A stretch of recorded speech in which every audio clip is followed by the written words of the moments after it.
you're a new mom and thinking about staying home with your baby, here are 4 things to consider before quitting your job. One, first and foremost, is pray and leave it up to God. One size does not fit all. He has different callings for all of us, and what might work for me might not work for you and your partner.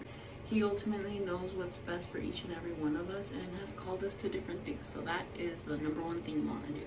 I would talk to your partner, see how they feel, and if they will support you. I haven't been in this situation, but I think it would be very hard to stay home if your partner is not willing to support you. That can lead to lots of problems and probably something that's out of my expertise to talk about. So yeah, I would just say make sure that your partner agrees and is willing to support you staying home or willing to support you going to work. Number 3, and I think this one might be one of the most important ones, is communicate expectations with your partner for both scenarios. For example, if you're deciding to stay home, communicate what they're going to expect from you. You communicate what you're going to expect from them. Just come to a compromise and agree on expectations to avoid misunderstandings or arguments in the future. And lastly, you will want to set a goal by when to make a decision. I personally do not recommend making a decision like freshly postpartum, because if I would have decided like right away postpartum, I probably would have decided to go back to work within 2 weeks of giving birth, because I was so desperate to have social interaction and to feel some type of normalcy.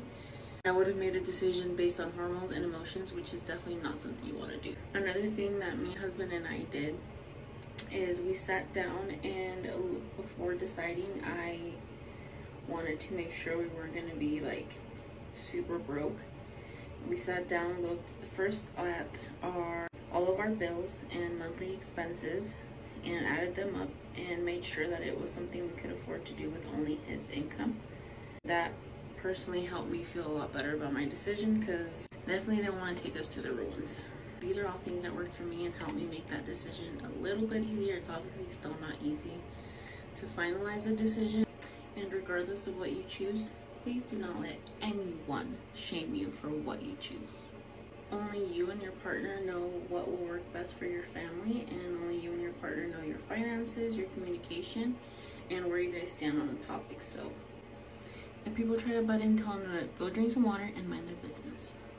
Did unsolicited advice ever help? Absolutely not. But support, regardless of what I chose, is what made a huge difference and has made a huge difference in my motherhood journey.